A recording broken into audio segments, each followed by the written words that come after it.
What is up, everyone? It's Quinn here, and in today's video, I'm going to be talking about whether or not we should be panicking on some of these big name fantasy football players.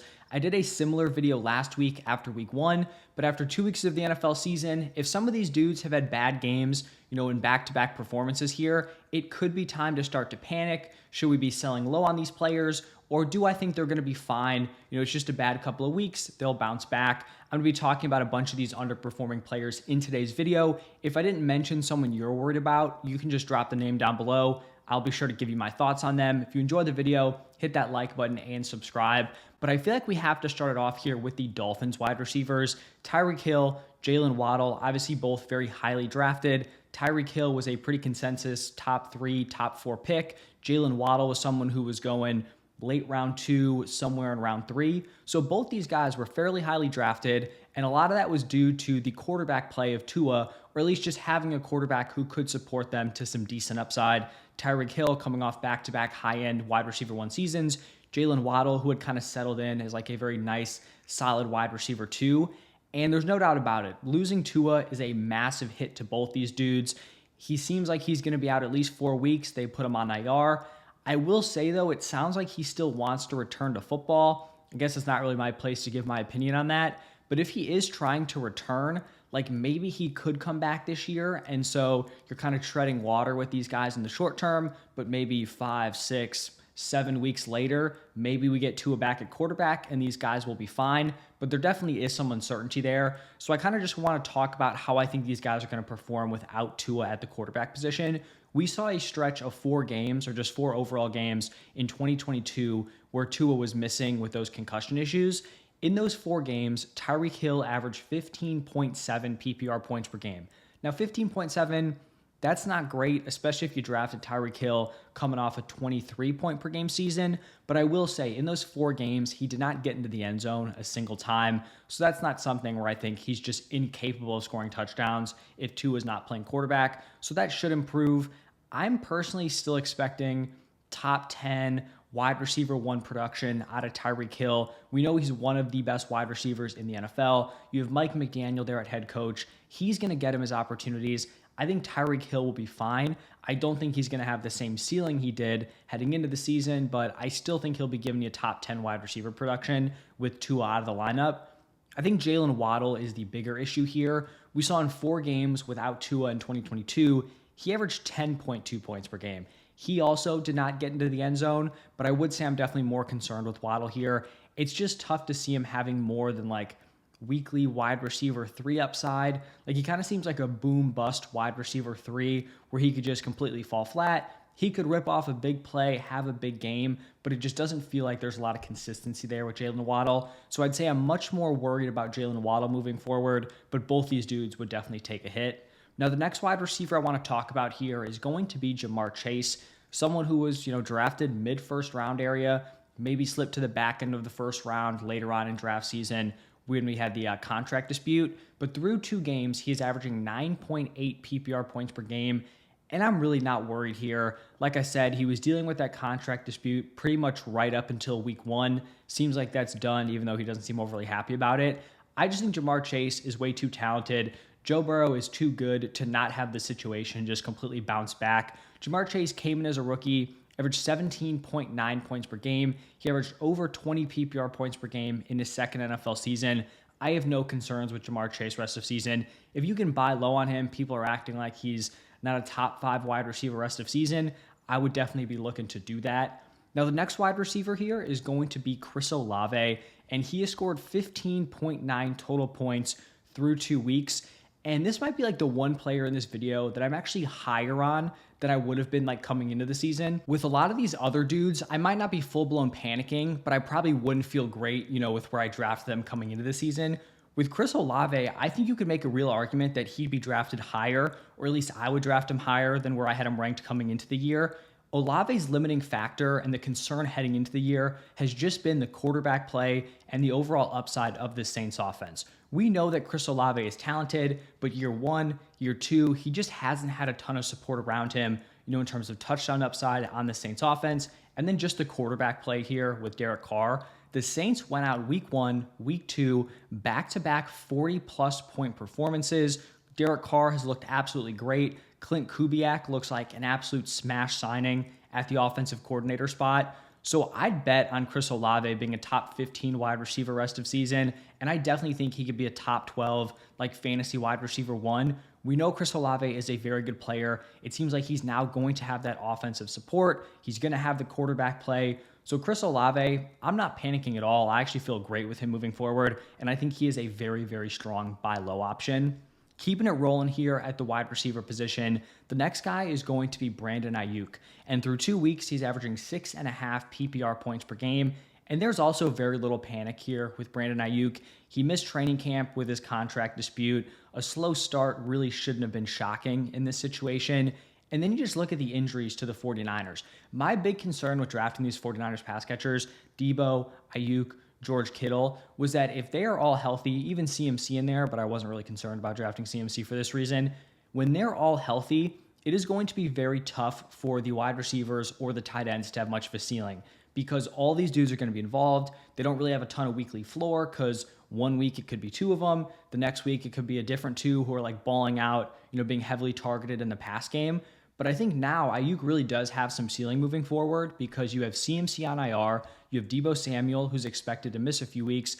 I just think Brandon Aiyuk and George Kittle both have much easier paths to kind of short-term volume within this offense where you're not just banking on a touchdown because there are so many mouths to feed. In 2022, we saw Brandon Aiyuk average 16 points per game in 4 games without Debo. I think that could even improve, with the time Debo's missing here. Even last year, Aiyuk was averaging 15.6 PPR points per game, and that was with all those weapons healthy for the majority of the 2023 season. So I still view Brandon Aiyuk as a very strong wide receiver too. I'm guessing that's where you drafted him. I'm not panicked at all when it comes to Brandon Aiyuk.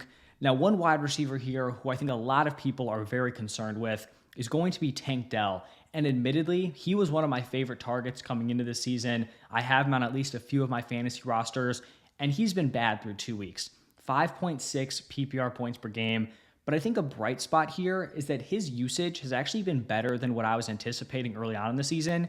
Based on the preseason, we saw Tank Dell operating as the clear-cut wide receiver 3. He was not in there on 2 wide receiver sets. They were not running 11 personnel on like a high percentage of their plays, or at least not as high as you would have liked if you were drafting Tank Dell. So I thought he would have to kind of like work his way into this offense, potentially beat out Stephon Diggs. He is getting like an adequate number of routes right out of the gate. Week 1, he ran 1 less route than Stephon Diggs. He ran 1 more route than Nico Collins. Week 2, he ran 3 less routes than Nico Collins, and he ran the same number of routes as Stephon Diggs. So this is just a spot where I believe in the talent of Tank Dell. We saw last year in his healthy games playing with Nico Collins, he averaged over 18 PPR points per game. He has the quarterback play with CJ Stroud. I just have a tough time believing that a player who balled out in year 1 as a rookie paired with CJ Stroud is going to tank throughout the entire season. I know the target competition is extreme. You have Nico Collins, Stephon Diggs, but I think Tank Dell is going to have his weeks. I think he's going to be fine. And I mean, I've seen some people talk about like potentially dropping him or just trading him for nothing. If you can get Tank Dell for pretty much free, you just have to do it. A very good wide receiver on a good offense. And there's also the upside that like Nico Collins gets hurt, Stephon Diggs gets hurt, and now he's more in like that Brandon Aiyuk situation where there's not a million quality mouths to feed here. So Tank Dell, definitely not panicking. Would I draft him where I had him ranked heading into the year? Probably not, but I was way ahead of consensus on him, so I'd probably be in line with, where most of you guys ended up getting him. So Tank Dell, not overly worried. Not a great start, but I think he'll turn it around. Then we have Michael Pittman here, averaging 6.1 points per game. Through 2 weeks, he has 7 receptions for 52 yards. And coming into the season, I had real concerns about Michael Pittman's fit with Anthony Richardson. And through 2 weeks, it seems like those concerns were kind of warranted here. In Pittman's previous seasons, he has produced through volume. So far through 2 weeks, averaging 7.5 targets. It's not terrible, but it's definitely a step back from the last couple of seasons. The issue here is that Anthony Richardson is just not the quarterback who's going to support that volume. Michael Pittman's catch rate is under 50%, which isn't shocking given that Anthony Richardson's completion percentage is below 50%. I think he's sitting at 49%.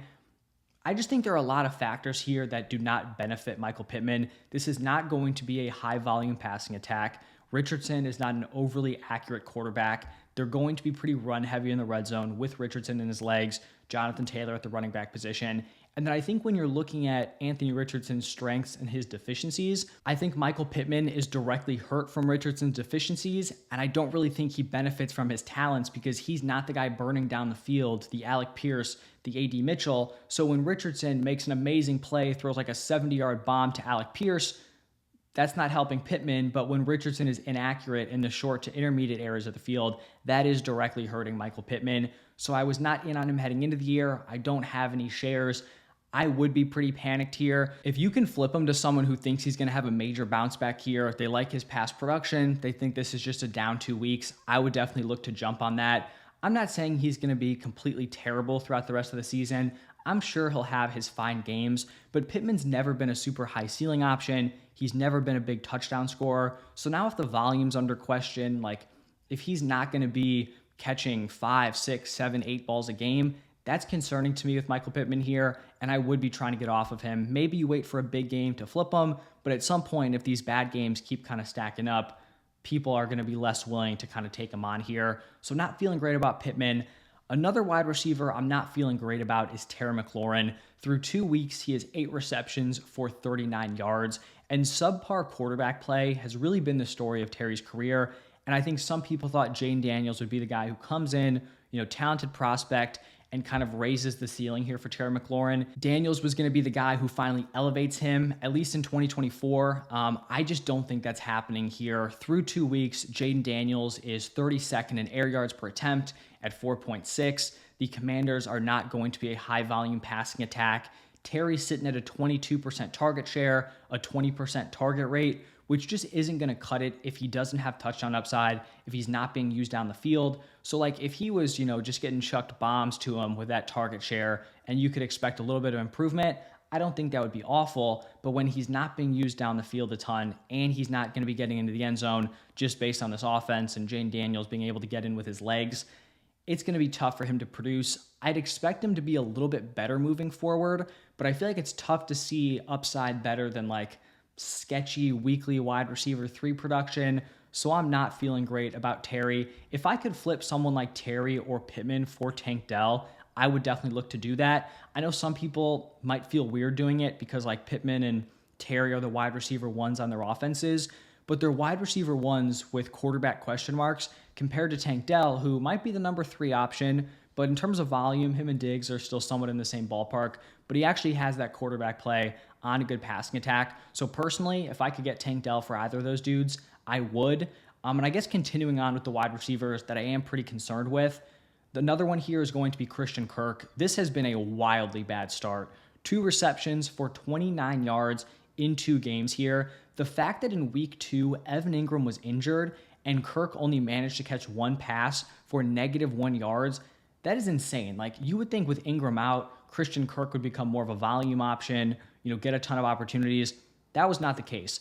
I was high on Brian Thomas Jr. heading into the season, and I was low on Christian Kirk, but even I didn't think that it would be like this extreme where Christian Kirk is just like completely unplayable through 2 weeks.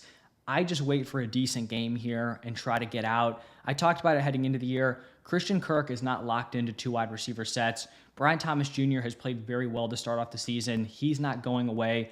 Christian Kirk could definitely rack up some solid games here, but another dude who relies on volume, doesn't have a super high weekly ceiling, and so if that floor is now in question, I'm definitely panicking here with Christian Kirk if I did have him. So if he logs a solid game, I'd be trying to get him off of my lineup ASAP. Now pivoting over to a couple of running backs here, I want to start off by talking about Travis Etienne, and I don't know if people are necessarily panicking on Travis Etienne, but maybe they kind of should after 2 weeks. He's averaging 13.3 points per game, which isn't terrible, but I will say the usage is definitely less than ideal through these first 2 weeks.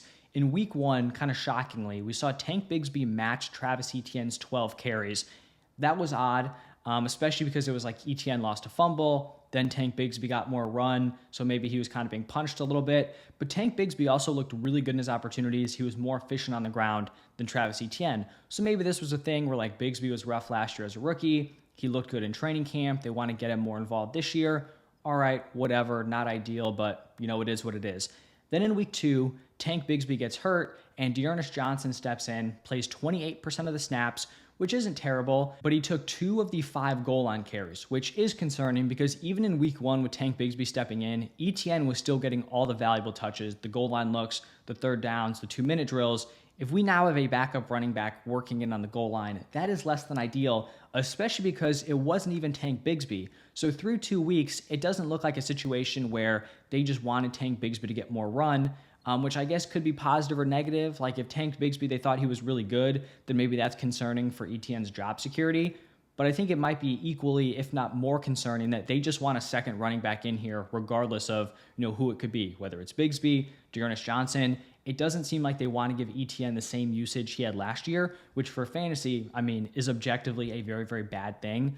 Through 2 weeks, Travis Etienne has a 65% opportunity share that is 21st amongst the running back position. You compare that to last year, he was at a 76% raw participation, which was 6th in the NFL. So through 2 weeks, that is not ideal. If you have someone in your league that isn't going to be super locked in on that usage, they think he's just had a slightly slow start to the season, 13.3 points per game. It's not awful. It's fine. One big game bounces him up to where he was last year on a point per game basis. So if someone's not concerned about that and you can flip him for a more reliable running back, I would definitely consider it. And then the other running back I want to talk about here is Rachaad White. And through 2 weeks, he's averaging 9.9 points per game.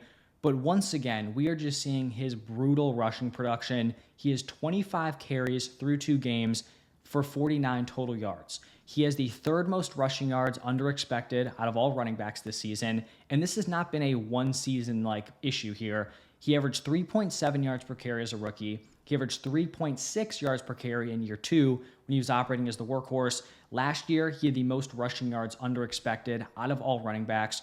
You look at Bucky Irving, he hasn't been sensational or anything, but he's been the more efficient option on the ground. And I think we are looking at Bucky Irving probably getting an increased role moving forward. So I'd be worried if I drafted Rachaad White round 3, round 4. I just don't think he has played well enough this year or last year to continue to rationalize giving him a workhorse role. At some point, they've got to be all right, he's not getting it done on the ground. Maybe you look for a different option and even splitting the carries. Even if Bucky Irving is just as bad on the ground as Rachaad White, would you rather have 2 dudes giving you similar production when they're both fresh, or one dude just giving you bad production and, handling a large workload? So I'd be concerned with Rachaad White here. I was not drafting him round 3, round 4 because of this reason. I didn't think his job was overly secure. I could definitely see the upside where if he just held on to the workhorse role, he'd be cruising. But I just don't know if that's going to happen here at this point in the season through 2 weeks. Now, looking at the tight end position, which I think a lot of people are just completely freaking out on, and honestly, rightfully so, because a lot of these high-end tight end ones have just been complete duds. We're going to start it off here with Sam LaPorta, who through 2 weeks is averaging 5.9 points per game. And I will just say, 2 weeks, 2 bad weeks is not going to be a killer, but I really do have concerns here with Sam LaPorta moving forward because he has had a similar snap share, similar route participation to last year, which, you'd think would be a good sign. But the lack of targets have just been brutal. He has a 9.9% target share, which is 24th at the tight end position. He has an 11.6% target rate, which is 27th. So through 2 weeks, he is not commanding targets at a high enough level here. And I think the emergence of Jameson Williams could be a real thorn in Sam LaPorta's side this season. In 2023, Sam LaPorta had 49 more targets than the 3rd option, Jahmyr Gibbs.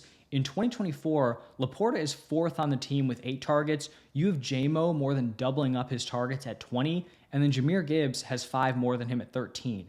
So do I think LaPorta is going to finish as the 4th option? Probably not. I think that volume will improve. But if you're just adding in Jameson Williams, where in previous seasons or last year, the wide receiver 2 for the Lions wasn't giving you a ton, you now throw in a wide receiver 2 who's going to be given strong production week in and week out, which it looks like J-Mo might be doing this year. That is going to hurt Sam LaPorta. So I'm expecting improvement, but if I was drafting today, there's no shot I'm taking him round 3, round 4, which is where he was going coming into the season. So I do expect improvement, but definitely fair to panic, at least after the first couple of weeks. The other tight end that was drafted just right up there with Sam LaPorta, tight end 1, tight end 2, is Travis Kelce. And through 2 weeks, he has put up 4 points per game. And there's definitely some panic here from me. Kelce was really the only player I've talked about here who came into the season with age concerns. All these other dudes who have struggled, it could just be random, it could be bad luck, it could be usage-based, but none of those dudes are falling off a cliff because of their age. Travis Kelce turns 35 years old this season, and this was always the risk with drafting Travis Kelce, where he could just straight up fall off and not be the same player we've seen in previous seasons. We could have seen signs of that last year. You can blame it on the offense, but I think he definitely did dip a little bit in 2023. And we look at his usage. It's not bad. He's 4th in snap share. He's 4th in route participation, but he's 13th in target share and 23rd in target rate. So another tight end who's struggling to earn targets within this offense. I do think he's going to be better. He's going to find the end zone. This Chiefs offense is going to be good. But just like LaPorta, if I was drafting again, there was no shot he is sniffing round 3. There's no shot he's sniffing round 4. I don't even know if he's going round 5 at this point because, like I said, he could be falling off the cliff. The first 2 weeks have not been great. A lot of these tight ends that seemed like they had a lot of upside have not had solid starts. So I think it is, fair to panic a little bit on Travis Kelce. Am I going out and selling him for nothing? No. Like if you drafted him there, you kind of made your bed. If someone thinks like he'll be fine and they're giving you, just a little bit of a discount on him, then I'm totally cool to move off of him, but I'm not like panic selling him for nothing at this point. The next tight end, another dude drafted in that similar range, Mark Andrews, through 2 weeks is averaging 6.2 points per game. And he was like the big story at the tight end position, at least in terms of people panicking, where week 1 was just a tough look. You had Isaiah Likely with a dominant performance. He saw a massive jump in his route participation. Mark Andrews was pretty much an afterthought. In week 2, I guess good news for Mark Andrews here. Isaiah Likely's route participation fell below 50%. Now that's somewhat questionable because he balled out week 1 in that role. I'd say the Ravens offense probably looked better than it did when they lost to the Raiders, and Isaiah Likely, his usage fell off. So maybe they look at that and say, all right, we need Isaiah Likely out there more, and his usage bounces back up. That's definitely possible. But in week 2, we saw Andrews go 4 for 51. And for Andrews here, like I said last week, I'm not full-blown panicking on him. I wouldn't draft him where he was going, heading into the year. But I think he'll still be a mid-tier tight end one rest of season. Not freaking out, but obviously probably doesn't have the upside that we thought heading into the year. And then the final player I want to talk about in this video is going to be Dalton Kincaid. And through 2 games, he is averaging 4.7 points per game. And my panic meter is very, very high for Dalton Kincaid because he was drafted not necessarily due to what he did last year on the field, but he was drafted with the expectation that he would take a significant leap from year 1 into year 2. You had Stephon Diggs leaving, you had Gabe Davis leaving. This was just a wide open target room, and people were drafting Kincaid with the assumption that he would now be the top dog. He'd be the number 1 target on a Josh Allen-led offense. And there was always some risk there because if you're drafting someone because of their projected role rather than what we've seen on the field, there's room for those guys to kind of flop. We actually saw it, would that have been last year with Gabe Davis, where everyone's like, oh, he's going to be the wide receiver 2, didn't necessarily put great production out there the previous season, and then Gabe Davis wasn't a great option last year. But I'm not saying this was like a dumb pick. I was fine with Kincaid with where he was going, but he just has not taken that leap in his role. Through 2 weeks, he has 6 targets.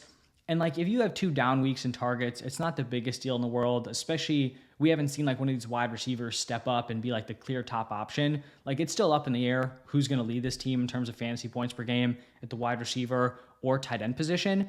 The concerning part is that his 6 targets have had 0 upside. He has 0 deep targets. He has 1 red zone target. He has -7 air yards on those 6 targets. His ADOT is -1.2 yards. So he is not being used down the field. He is not commanding a high volume of targets. And that is very concerning because that's not a couple of down games. That's what his role is. He is not getting these upside opportunities. He's not being used down the field, which was what I thought was interesting about him as a prospect, is that he could win on all 3 levels. We are not seeing that through 2 weeks. We're seeing the Bills spread the ball around. Another guy who I kind of liked heading into this year, Keon Coleman, it's not obviously toast for him because he's 2 weeks into his rookie season, but it's not like they're making an effort to get one guy extra involved in this offense. They are fine spreading the ball around. When they get into the red zone, they want to run it with Josh Allen or I guess James Cook now. So unless he sees a massive role shift, it seems pretty much impossible for him to live up to his ADP. So I think it's very fair to be concerned about Dalton Kincaid here. Honestly, a lot of these tight ends have just been really, really tough to watch. LaPorta, Kelce, Andrews, Kincaid. It seems like the only tight ends that have actually gone up in value, I guess one would be Brock Bowers, who you could make the argument is the tight end 1, tight end 2 rest of season. And then a guy like Trey McBride, who hasn't even been amazing, but now he just looks like such an elite option at the position because all these other top guys have just been completely terrible. So that's going to wrap it up for, whether or not I'm panicking on these players. Let me know your thoughts down below. If I didn't talk about someone you want me to mention, just drop the name. I'll make sure to respond. But thank you all for stopping by, and I will see you in the next one.